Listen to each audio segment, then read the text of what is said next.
الشيطان الرجيم. بسم الله الرحمن الرحيم. الشيطان يعدكم الفقر ويأمركم بالفحشاء والله يعدكم مغفرة منه وفضلا والله واسع عليم يؤتي الحكمة من يشاء ومن يؤت الحكمة فقد أوتي خيرا كثيرا وما يذكر إلا أولو الألباب وما أنفقتم من نفقة أو نذرتم من نذر فإن الله يعلمه وما للظالمين من أنصار إن تبدوا الصدقات فنعما هي وإن تخفوها وتؤتوها الفقراء فهو خير لكم ويكفر عنكم من سيئاتكم والله بما تعملون خبير. Sadaqallahul azim. Syaitan itu menjanjikan, menakut-nakutkan kamu dengan kemiskinan dan kepapaan.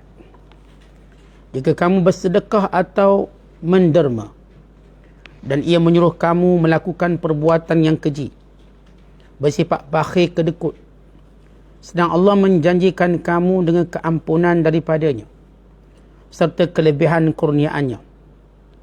Dan ingatlah Allah maha luas limpah rahmatnya lagi sentiasa meliputi pengetahuannya. Allah memberikan hikmah, kebijaksanaan, ilmu yang berguna kepada sesiapa yang dikehendakinya menurut aturan yang ditentukannya. Dan sesiapa yang diberikan hikmah itu, maka sesungguhnya ia telah diberikan kebaikan yang banyak. Dan tiadalah yang dapat mengambil pengajaran dan peringatan melainkan orang-orang yang menggunakan akal fikirannya. Dan ketahuilah, apa sahaja yang kamu belanjakan, yakni dermakan, atau apa sahaja yang kamu nazarkan, maka sesungguhnya Allah Subhanahu wa taala mengetahuinya. Dan ingatlah, orang-orang yang zalim itu tidak ada sesiapa pun yang dapat menolongnya. Kalau kamu zahirkan sedekah-sedekah itu secara terang, maka yang demikian adalah baik kerana menjadi contoh yang baik. Dan kalau pula kamu sembunyikan sedekah-sedekah itu, serta kamu berikan kepada orang-orang fakir miskin, maka itu adalah baik bagi kamu. Dan Allah akan menghapuskan dari kamu sebahagian dari kesalahan kamu. Dan ingatlah, Allah maha mengetahui secara mendalam akan apa yang kamu lakukan. Ayat 268 sehinggalah ayat 271 yang kita bacakan pada malam ini masih berada dalam suratul Baqarah, surah yang kedua pada juzuk yang ketiga. Merupakan antara kesinambungan daripada penafsiran semalam yang telah kita sebut tentang kelebihan bersedekah, kelebihan ikhlas dalam bersedekah, dan juga kelebihan bersedekah dengan perkara-perkara yang baik, perkara-perkara, benda-benda yang elok, bagi menandakan nilai keikhlasan kepada Allah SWT. Maka pada ayat yang kita nak bacakan pada malam ini, apakah kaitan dengan ayat sebelum itu? Satu-satu yang menghalang kita bersedekah ialah syaitan. Maka syaitan dia akan membisikkan dalam hati kita seumpama suara kita dengan berkata, kalau bersedekah nanti kita susah, kalau bersedekah nanti kita miskin, kalau bersedekah duit kita pun jadi sikit, orang lain dapat mudah-mudah. Maka yang menghalang kita sedekah ini bisikan dalaman kita yang diilhamkan oleh syaitan. Syaitan tak datang depan kita cakap macam gitu, jangan bersedekah nanti fakir. Kalau dia datang depan-depan, kita pun cabut lagi. Tetapi dia masuk dalam diri kita. Dan ini yang dimaksudkan oleh baginda sallallahu alaihi wasallam, inna syaitana yajri min ibni adam majrad dami. Syaitan itu masuk dalam diri manusia melalui pembuluh darah. Dia masuk dalam diri kita, lalu dia mengilhamkan yang buruk-buruk. Dia tak datang depan-depan. Kalau datang depan-depan, kita pun tak sanggup tengok muka dia. Kita pun cabut lagi. Memang tak ikut dia. Tapi bila dia masuk dalam diri kita, dalam pembuluh darah kita, seperti suara kita, seperti dia sedang memberi nasihat kepada kita, seperti kita cuba untuk berlaku bijaksana pada diri kita dalam menguruskan kita. Kita lupa bahawa kalau kita uruskan diri kita mengikut cara kita, sebenarnya kita mengikut cara syaitan.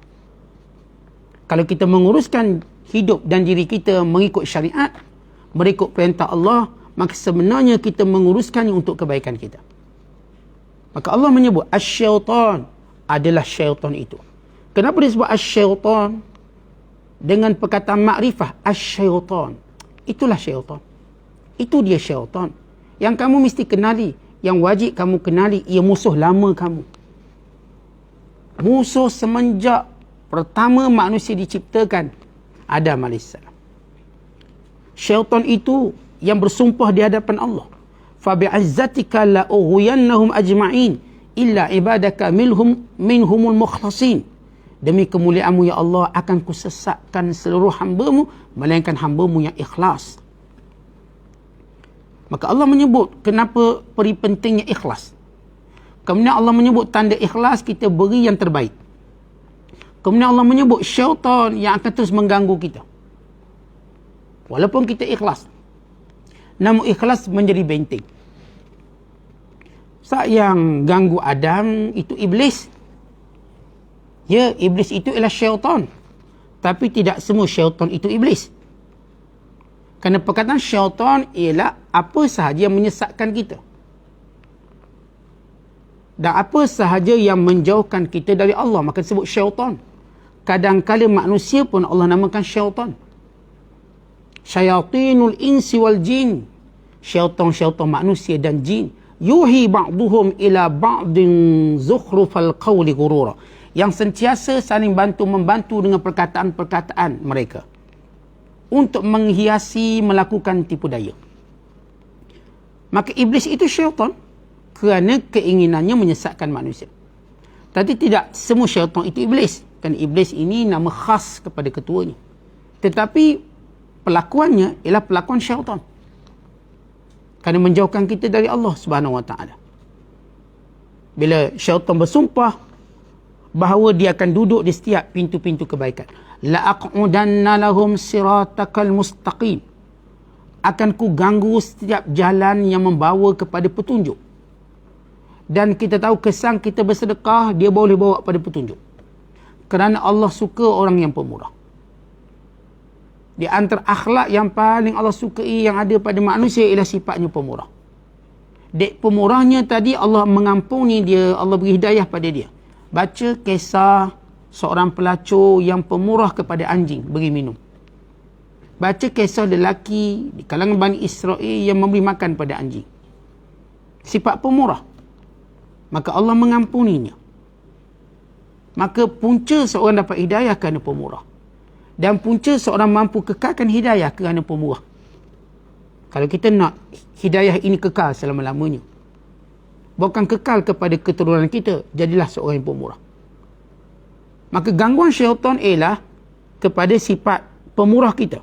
Kerana itu syaitan akan berusaha menakut-nakutkan kita dengan kefakiran.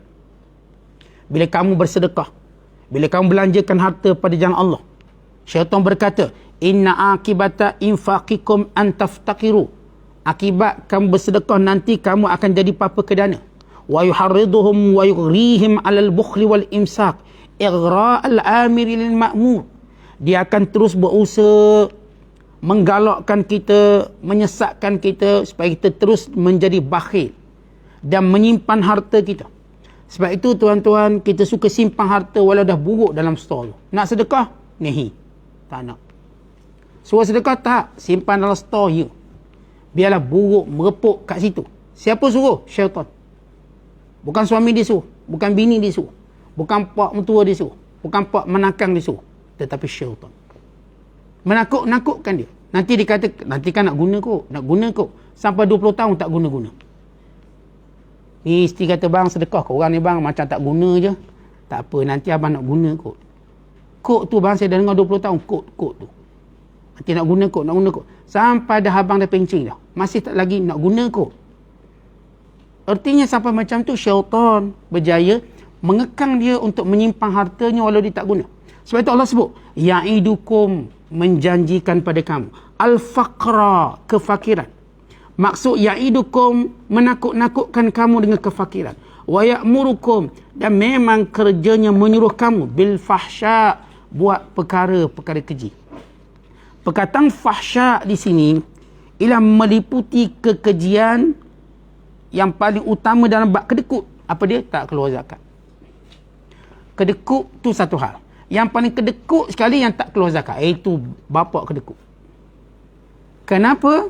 Kerana paling kurang seorang tadi dia keluarkan zakat, maka sudah terselamat dia daripada tanggungjawab harta. Tetapi untuk mendapat nilai tambah, untuk mendapat value added ataupun mendapat satu nilai tambah yang baik, dia mesti sedekah sunat. Macam kita lah, kalau tuan-tuan dah solat fardu sudah selamat. Tetapi untuk mendapat nilai tambah solat, maka banyakkan solat sunat. Kerana bila Allah hisap nanti tentang solat kita, bila ada kecacatan, Allah tanya apakah dia punya solat-solat sunat, maka menampal kecacatan kita. Sama juga mungkin dalam sedekah, dalam zakat kita ada cacat. Cacat tadi mungkin sebab lambat. Cacat tadi mungkin juga sebab tak cukup. Silap kira tak cukup. Cacat tadi mungkin sebab kita keluarkan benda yang kurang elok. Memanglah zakat kita 1,000, tapi RM1 tu duit conteng. Yang 999 lagi duit yang baik. RM1 tu duit conteng sehingga di reject. Mungkin. Kita tak tahu. Maka cacat-cacat ini akan dibaiki oleh sedekah sunat. Jadi perkataan fahsyak ni paling keji bila syaitan berjaya halang orang tu keluar zakat. Oh ni teruk. Ini paling keji sekali. Kerana ia merupakan sedekah wajib. Yang wajib dilakukan. Sebab itulah awakah memerangi orang yang tak nak keluar zakat. Kemudian Allah menyebut, wallah, sedangkan Allah. Perkataan wallah, sedangkan Allah itu senantiasa ya'idukum, menjanjikan kepada kamu maghfiratan min. Pertama, keampunan Allah. Antara kelebihan sedekah, Allah ampunkan dosa kita. Sebenarnya itulah kelebihan paling utama. Kerana manusia ini yang paling bertuah bila keluar dari dunia ini mendapat pengampunan Allah. Bahkan doa Nabi SAW sebelum keluar dari dunia mohon ampun walaupun Nabi tidak berdosa. SAW.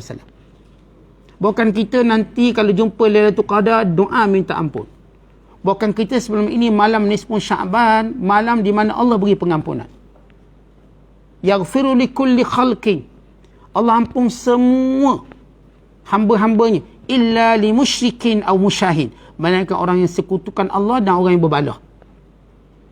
Yang ini kelebihan nisfun Sya'ban, kelebihan Lailatul Qadar, semuanya keampunan Allah. Maka pahala paling besar waktu mana kita bersedekah, Allah ampunkan dosa kita.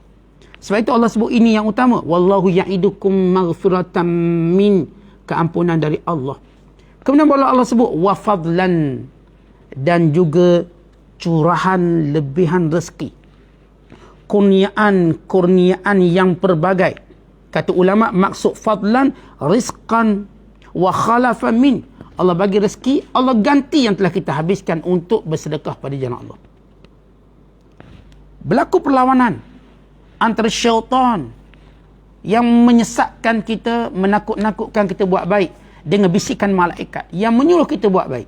Dan satu hadis, Nabi SAW bersabda, inna lisyaitani lammatan bibni Adam walil malaki lammah, fa amma lammatu syaitan fa'i'adun bisyar wa takdhibun bil haqq, wa amma lammatul malak fa'i'adun bil khair wa tasdiqun bil haqq, faman wajada dhalika falya'lam annahu min Allah falyahmadillah, wa man wajada al-ukhra falyata'awwadh min asy-syaitan. Summa qara'a asy-syaitanu ya'idukumul faqr wa ya'murukum bil fahsya wallahu ya'idukum maghfiratan minhu wa fadla. Kata baginda sallallahu alaihi wasallam, sesungguhnya syaitan ada bisikan untuk anak Adam, dan malaikat juga ada bisikan untuk anak Adam. Adapun bisikan syaitan itu menyuruhnya berbuat kejahatan dan mendustakan kebenaran. Adapun bisikan malaikat itu menyuruhnya berbuat baik dan membenarkan kebenaran. Siapa yang mendapati itu, siapa yang mendapati bisikan malaikat suruh buat baik, tengah kita solat pun bisik suruh buat baik, nanti lepas solat tolonglah orang tu. Tengah duduk saja, saya rasa nak bagi duit lah ke adik-beradik saya, nak sambut Ramadan ni. Saya rasa dia ilhamkan dengan baik-baik. Saya rasa lepas ni saya nak belanja makan orang lah. Lepas ni saya nak tolong orang lah. Lepas ni saya nak tolong angkat barang lah. Lepas ni saya nak tolong cuci lah surau yang kotor-kotor dekat nak sambut Ramadan ni. Dia datang ni ilham yang baik. Kata Nabi SAW, faman wajada dhalika, siapa dapati bisikan kebaikan itu berlaku, falyahmadillah, maka syukurlah pada Allah. Pertama Nabi kata, falya'lam annahu minallah, ketahuilah bisikan itu dari Allah. Kita rasa seronok, Allah sedang berbisik dengan kita, Allah sedang beritahu pada kita buat baik. Falyahmadillah, maka sebutlah alhamdulillah. Tengah duduk diam-diam, alhamdulillah. Kenapa sebut alhamdulillah ni? Ialah datang bisikan supaya lepas ni saya nak baca Quran.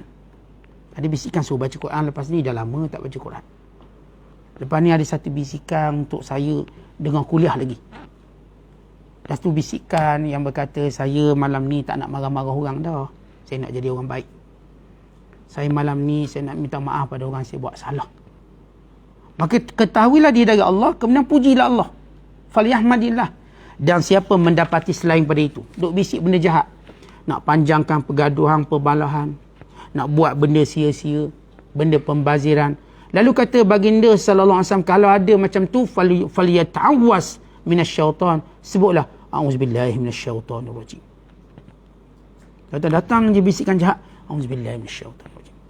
Hari ni rasa nak lari dari rumah. Ni anak nak lari dari rumah, sebut a'udzubillahi minasyaitanir rajim. Isteri nak marah ke suami, hari ni aku nak lari dari rumah. Biar suami sambut Ramadan sorang-sorang dia.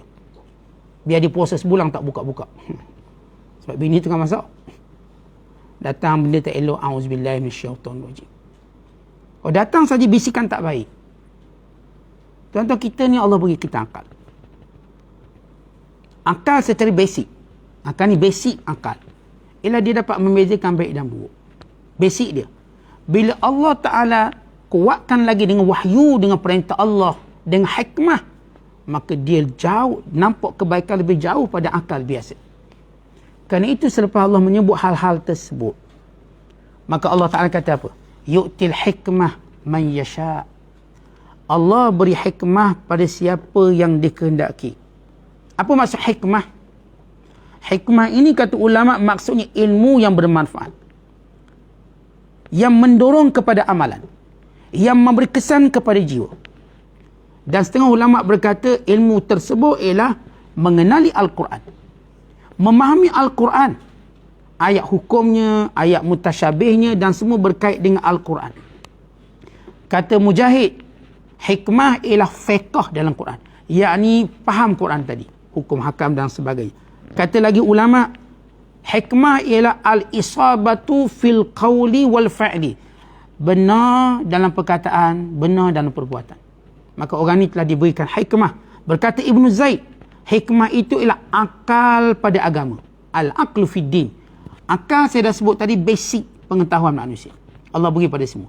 Tetapi bila akal tu ada agama, tuan-tuan sekalian, dia akan pandang lebih jauh. Kerana akal tak ada agama, dia cuma nampak baik dunia. Paling tinggi dia nampak orang puji dia. Ada tak dia nampak jauh pada tu? Kalau akal tak ada agama, dia cuma nampak pujian orang, kejian orang. Tapi bila akal ada agama, dia nampak akhirat, pujian Allah. Dia nampak nilai keikhlasan sebenar. Dia nampak syurga, nampak neraka. Dia nampak buat baik ni, kalau orang tak hargai pun dia tak kisah. Orang tak ucap terima kasih pun dia tak kisah, sebab akal ada agama. Kalau akal semata-mata kita buat baik, kita akan cakap macam mana? Ustaz, saya buat baik pun orang peli, buat jahat pun orang peli, habis saya nak buat jahat lah.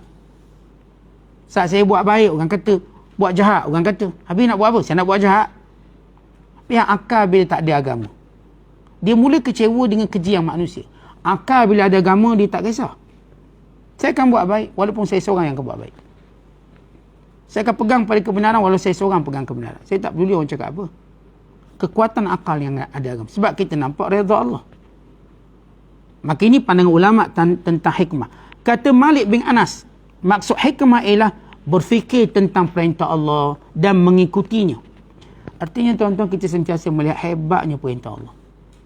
Kita kalau buka Quran dan kita bila dengar hadis Nabi SAW dalam semua yang dinamakan perintah, hebatnya perintah Allah. Bila Allah perintah kita solat, Masya Allah, jiwa kita berhubungan dengan Allah, hati kita tenang, kita ada sesuatu yang mengembirakan, kita ada sesuatu yang stopkan pergerakan masa kita dengan dunia, sehingga kita mula ada masa dengan akhirat. Dengan solat kita jadi kuat, tabah. Dengan solat kita rasa bagaimana kasih sayang Allah pada kita. Setiap kali kita berfikir tentang perintah-perintah Allah, kita nampak hebat perintah Allah. Ya Allah, Allah yang mewajibkan aku buat haji, Allah yang mewajibkan aku supaya makan yang halal. Rupanya makan yang halal baik untuk kesihatanku, baik untuk akalku, baik untuk jiwaku, baik untuk doaku supaya mustajab, baik untuk anak-anakku supaya mudah dengar cakap dan dengar kata. Tuan-tuan, dia berfikir perintah Allah, dia nampak kebijaksanaannya.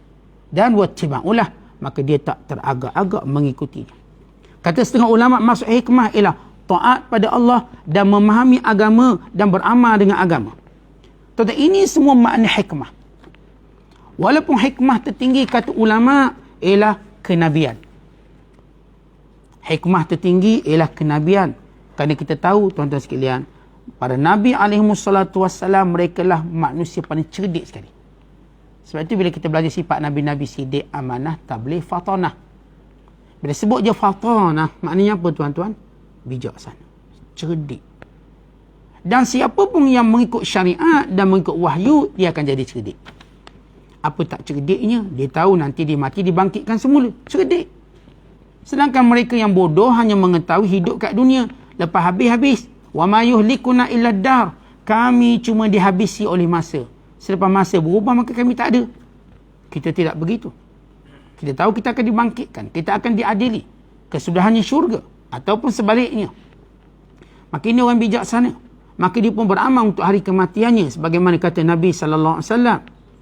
Akiyasun nas man dana nafsahu wa amila lima ba'dal mauti. Yang sentiasa muhasabah dirinya dan beramal untuk hari kematiannya. Bila Rasulullah SAW ditanya, ya Rasulullah, man akiyasun nas? Siapa yang paling bijaksana, yang paling cerdik? Aktsaruhum lil mauti dzikra wa ashadduhum lil mauti isti'dadan. Orang yang paling banyak ingat mati dan paling bersedia untuk kematian. Cerdik kita tuan-tuan, sebab kita tak tengok dunia kat sini je. Kita nampak jauh. Kalau kat sini tuan-tuan, berapa tahun je kita hidup? Ada hidup 10 tahun, ada hidup 20 tahun, ada hidup 2 hari. Kalau nilai hidup dunia ni tuan-tuan, maka rugilah orang hidup 2 hari. Yang hidup 10 tahun. Dan bila berusia 80 tahun pula bosan hidup kat dunia. Kalau benar kita hidup untuk dunia, kenapa kita ada nyanyuk, kenapa kita ada sakit, kenapa kita ada tua? Sebab bukan kehidupan dunia.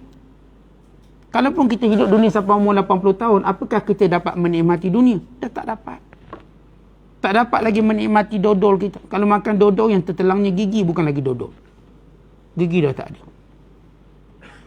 Kalaulah dunia ini dapat kita nikmati sampai umur 80 tahun, yang bila kita berlari bukan sihat dapat, terus dapat malakul maut. Ya lama 80 tahun nak jogging, konon nak sihat, terus jumpa malakul maut lebih cepat. Artinya kita bukan kepunyaan dunia. Dengan semakin umur kita ke depan, semakin kita rasa kelemahan dia. Tak ada orang rasa masih gagah, lemah, kita boleh nampak segala-galanya. Kita tak lawa macam dulu. Tak lawa dah, hidung kita dah tak semancung dulu. Muka kita tak setegang dulu. Pandangan kita tak setajam dulu. Pendengaran kita juga begitu. Kita dah tak larat, dah tak kuat. Dengan kuliah 5 minit pun boleh tertidur. Dah tua sangat lah tu. Dah tua sangat. Artinya tuan-tuan sekalian, bila kita menyebut tentang akhirat, hanya orang bijak yang berfikir. Kerana itu Allah sebut di sini, yu'til hikmah man yasha'. Allah beri hikmah kepada siapa dia kehendaki. Kenapa disebut tentang selepas godaan syaitan, janji Allah, maka disebut hikmah? Kerana orang yang bijaksana. Ya Allah beri hikmah. Dengan cepat, dengan pantas, dia mampu menendang godaan syaitan. Dia mampu menyekat segala ihak, yakni segala wahyu syaitan. Segala ilham syaitan. Segala kata-kata syaitan. Syaitan kata, jangan sedekah, nanti kamu miskin. Tak apalah, aku sedekah ni, aku yang dapat pahala. Aku yang dapat ganti yang semula. Tak apalah, ni kan harta dunia. Nanti mati aku tinggal juga. Lihat hikmahnya berbicara.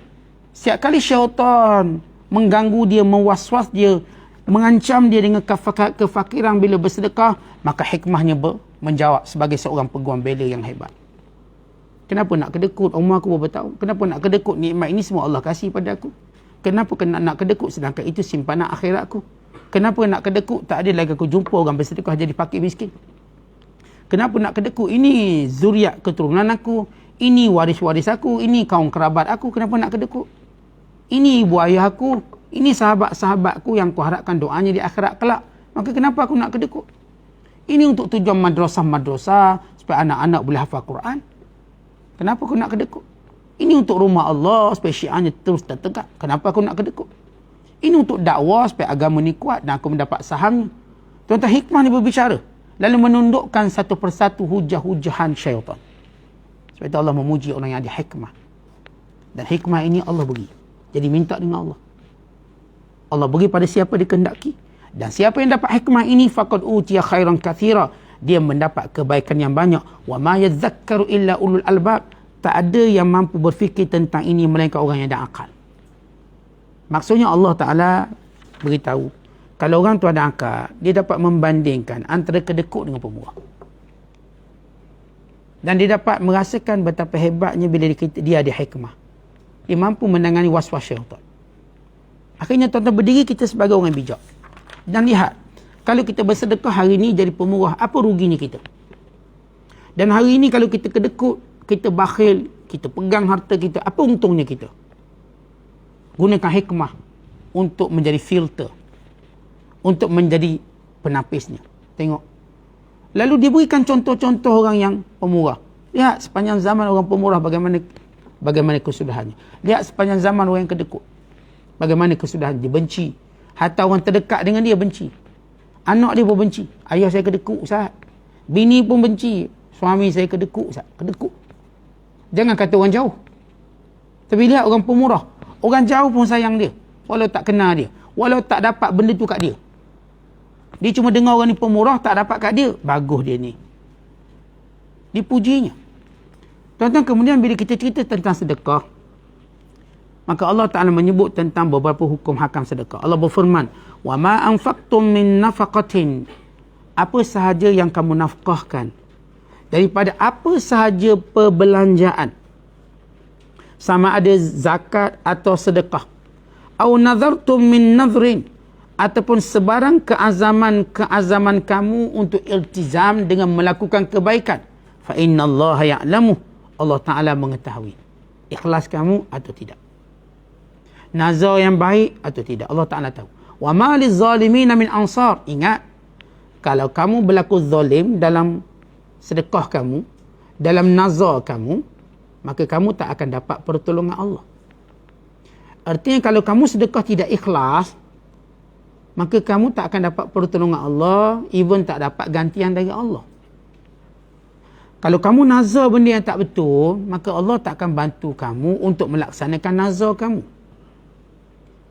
Kemudian Allah Ta'ala sebut, in tubdus sadaqat fa ni'mahi, kalau sekiranya kamu menzahirkan sedekah, maka itu satu perkara yang baik. Perkataan fa ni'ma bih, fa ni'mahi, artinya perkara yang baik, yang menjadi contoh untuk diikuti oleh orang lain. Wa in tukhfuha, kalau kamu menyembunyikan sedekah, wa tu'tuhal fuqara, dan kamu berikan sedekah itu kepada para fakir, fahuwa khairul lakum, maka itu lebih baik bagi kamu. Wa yukaffiru ankum min sayyiatikum, maka Allah akan mengampunkan sebahagian dosa kamu. Wallahu bima ta'maluna khabir, Allah dengan apa yang kamu lakukan amat halus pengetahuannya. Baik, apa cerita ayat ini? Kata Imam Ibn Abi Hatim, ayat kalau kamu zahirkan sedekah, maka itu baik untuk dijadikan ikutan orang lain. Ayat ini turun kepada Abu Bakar dan Umar. Umar Al-Khattab radhiyallahu ta'ala anhu, dia sedekah terang-terangan. Dibawa separuh hartanya, dia datang jumpa Nabi SAW. Maka baginda bertanya kepada Umar Al-Khattab, ma khallafta wara'aka li ahlika ya Umar, apa yang kamu tinggalkan untuk keluarga kamu wahai Umar, sesudah kamu bawa semua sedekah ini? Lalu jawab Umar Al-Khattab, khallaftu lahum nisfa mali, aku tinggalkan separuh lagi hartaku. Jadi kalau dia ada 50,000, 25,000 dia sedekah, 25,000 disimpan. Wa amma Abu Bakrin, adapun Abu Bakar faja'a bimalihi kullihi yakadu an yukhfiyahu min nafsihi. Abu Bakar dibawa semua hartanya dengan keadaan sembunyi. Sehingga dia sendiri pun tak perasan benda tu. Dia sendiri pun kalau boleh tak nak tahu, tak nak macam fikir-fikir. Macam kalau kita sebut tak nak tahu, kita tak nak fikir. Dah buat baik, dah. Ini orang cuba lupakan. Hatta dafa'ahu ila Nabi sallallahu alaihi wasallam. Lalu dia pun bawa jumpa baginda sallallahu alaihi wasallam. Lalu baginda bertanya kepadanya, "Ma khallafta wara'aka li ahlika ya Abu Bakrin?" Wahai Bakar, apa yang kamu tinggalkan untuk keluarga kamu? Maka jawab Abu Bakar As-Siddiq, "Iddatullah wa iddatu rasulih." Aku tinggalkan kepada isteri dan anak-anakku janji Allah dan janji Rasulnya. Tuan bawa, ambil semua harta.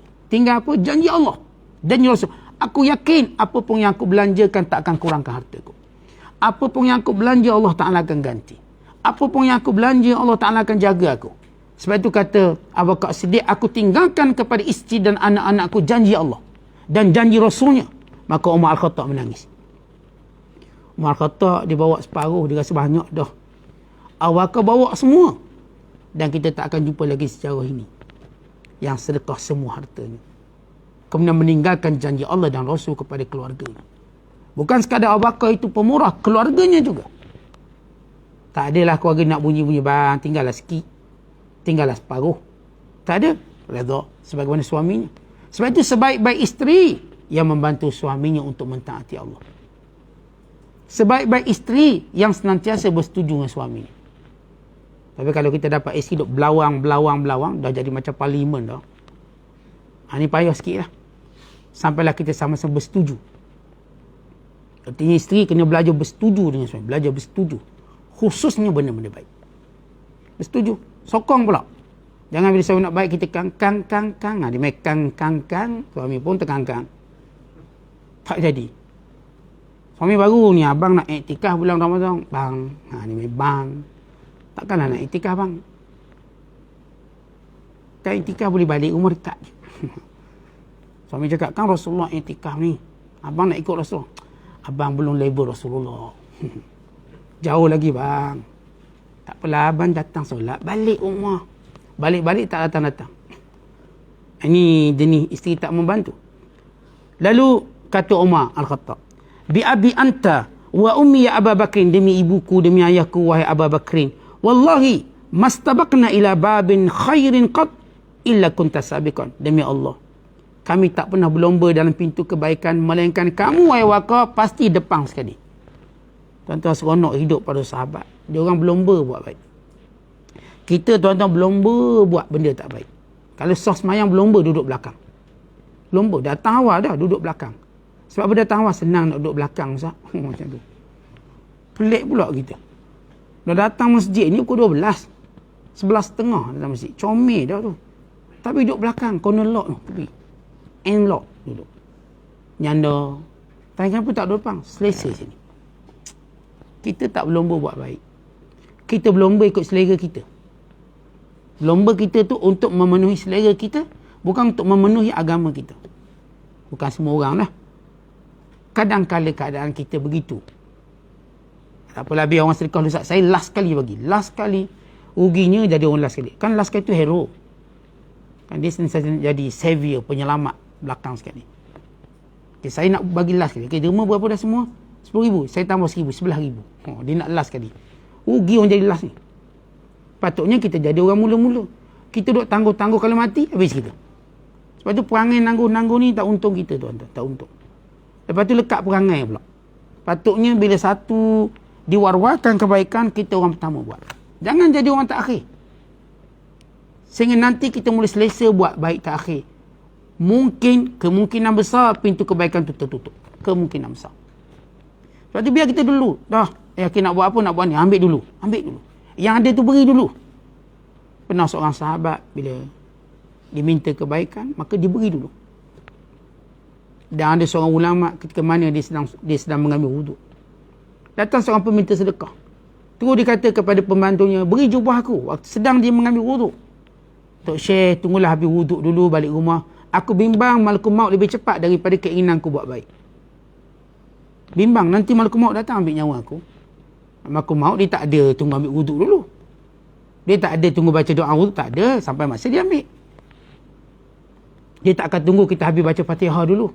Tunggulah dia kan baca Fatihah, kata malakul maut. Tak ada. Sampai masa kita sebut walab, mati. Baru kita sebut alham, mati. Maka lihat bagaimana mereka ni faham untuk buat kebaikan. Kemudian Allah Ta'ala menyebut, Wallahu bima ta'maluna khabir. Allah Ta'ala mak mengetahui apa sahaja yang kamu lakukan. Jumlah ataupun secara umumnya ayat ini, tuan-tuan sekalian, bagaimana Allah Ta'ala mengajar kepada kita supaya bila melakukan sedekah atau melakukan nazar, biarlah kerana Allah. Jangan buat selain daripada kerana Allah. Nescaya kita akan menjadi orang yang zalim. Nescaya kita tak akan dapat kebaikan. Jangan bernazar dengan benda-benda yang tak elok. Nak nazar, nazarlah benda baik-baik. Walaupun nazar ini bukanlah sesuatu yang digalakkan dalam Islam. Bahkan kata baginda sallallahu alaihi wasallam, innama yustakhraju minal bakhil. Nazar ni orang kedekut je bernazar. Sebab orang kita nazar kan gini, kalau anak saya masuk asrama penuh, saya nak puasa 3 hari. Kita sebut lillahi alayya an asumma salasata ayyam. Aku menyebut ataupun atas nama Allah akan ku berpuasa 3 hari kalau anak aku masuk asrama penuh. Tiba anak tak masuk asrama penuh, kita pun tak puasa. Kan nama kedekut. Kita nak buat baik, padahal baik itu kita dapat hanya bila menghasilkan sesuatu. Saya kalau naik pangkat, saya nak sedekah 1000. Tapi kalau tak naik pangkat, tak derma, tak edi. Itu kan kedekut namanya. Sejak bila pula kebaikan perlu ada syarat? Kenapa kita perlu buat kebaikan bersyarat? Ada seorang ulama, bila dia mula terbaca hadis ini, innama yustakhraju minal bakhil, nazar itu datang keluar daripada orang bakhil, dia berhenti nazar. Dah tak nak nazar. Nak buat baik, buat aja. Kalau kita nak rasa bagi makan orang, bagi. Tunggulah Ustaz biar kalau bini saya sembuh, saya buat makan orang. Tapi kalau bini tak sembuh, tak jadilah Ustaz. Tak bagi makan orang. Kalau sekiranya suami saya dapat tukar Ustaz, dapat tukar balik negeri, saya akan buat jamuan, potong lembu, potong kambing. Tapi kalau tak Ustaz, tak boleh potong apa-apa lah Ustaz. Orang yang mensyaratkan kebaikan ni rugi dia, rugi. Sebab kita katakan kebaikan tu untuk siapa sebenarnya? Tuan-tuan, waktu kita nazar buat baik itu ini untuk siapa? Untuk kita. Pahala kita. Lalu kenapa kita perlu meletakkan syarat untuk dapat sesuatu? Setengah mereka berkata, setengah ulama berkata, ini macam ugu Allah. Ugu Allah. Ya Allah, kalau kau bagi aku buat, kalau tak bagi aku tak nak buat. Habis siapa ruginya? Ibadat kita tu tuan-tuan, Allah untung ke? Tak untung, kita untung. Sebab itu jauhi nazar. Dalam majlis syarat untuk kita buat baik. Jauhi benda tu. Melainkan kalau orang ni, saya gini, saya ni bukanlah, saya kalau nak buat baik ni macam susah. Tapi dengan bernazar, saya mampu ikat diri saya buat baik. Kalau dia bernazar, salah satu cara dia mengikat dirinya buat baik. Satu komitmen. Dirinya buat baik, maka itu dibenarkan. Tetapi kalau ia sebagai satu prasyarat untuk dia mendapat sesuatu baru dia buat baik, maka ini jangan dibuat. Ini tanda kebakilan dan kedekut. Maka ini makna ayat secara umum. Maka sedekahlah dengan cara terang-terangan. Sedekahlah dengan cara sembunyi. Sembunyi itu baik. Walaupun sedekah yang paling sembunyi, lebih besar pahalanya. Berdasarkan hadis-hadis yang banyak. Di antaranya Nabi SAW menyatakan, Inna sadaqata sib tutfi'u ghadabar Rabb. Sesungguhnya sedekah rahsia akan memadamkan kemurkaan Allah. Dan hadis yang lain, antara 7 golongan yang mendapat naungan Allah pada hari akhirat kelak, yang bersedekah tangan kanannya, tangan kirinya tak tahu. Dalam hadis yang lain, waktu baginda sallallahu alaihi wasallam ditanya, ayu sadaqati afdal? Sedekah mana yang lebih afdal? Kata baginda sallallahu alaihi wasallam, sadaqatu sirrin ila fakirin au jahdun min muqillin. Iaitu sedekah rahsia kepada orang fakir. Atau kesungguhan orang yang sikit duitnya dalam buat baik. Duit dia sikit tapi nak buat baik juga. Nak sedekah juga RM1, RM2 pun. Walaupun gajinya RM3 sehari, dia nak sedekah juga RM1. Ini panggil jahdun min muqil. Sungguh-sungguh orang buat walaupun dia sikit ada. Kan setengah kita kan cakap gini, kalau kaya baru nak pemurah. Kalau miskin, kita pun tak cukup makan Ustaz. Sebab dia tak ada usaha sungguh-sungguh nak buat baik. Dia kan nak suka, nak kira tak cukup makan. Orang kaya pun tak cukup makan. Itu dia makan 4 kali sebab tak cukup. Orang cukup makan. Yang makan sekali itu cukup makan. Jadi kalau kita cukup makan, tak cukup makan. Maka ini bukan isu kaya atau miskin. Jadi jangan kita kerana sebab-sebab tertentu mengurangkan kebaikan. Cuba buat. Kerana kebaikan ini ialah mujahadah. Kebaikan bukan sekadar sesuatu yang terhidang untuk kita buat. Tapi ia satu kesungguhan kita nak buat. Kerana itu kalau tak ada ruang pun, akhirnya kita nampak ruang. Sebab kita bersungguh nak buat baik. Siapa yang cuma melihat kebaikan itu peluang, maka seringkali peluangnya tertutup. Siapa yang melihat kebaikan itu mujahadah, sentiasa dia dapat peluang. Kalau tuan-tuan memang mujahadah buat baik, tuan-tuan sentiasa nampak peluang. Hatta ketika sakaratul maut masih nampak peluang buat baik. Wallahu a'lam bissawab. Assalamualaikum warahmatullahi wabarakatuh.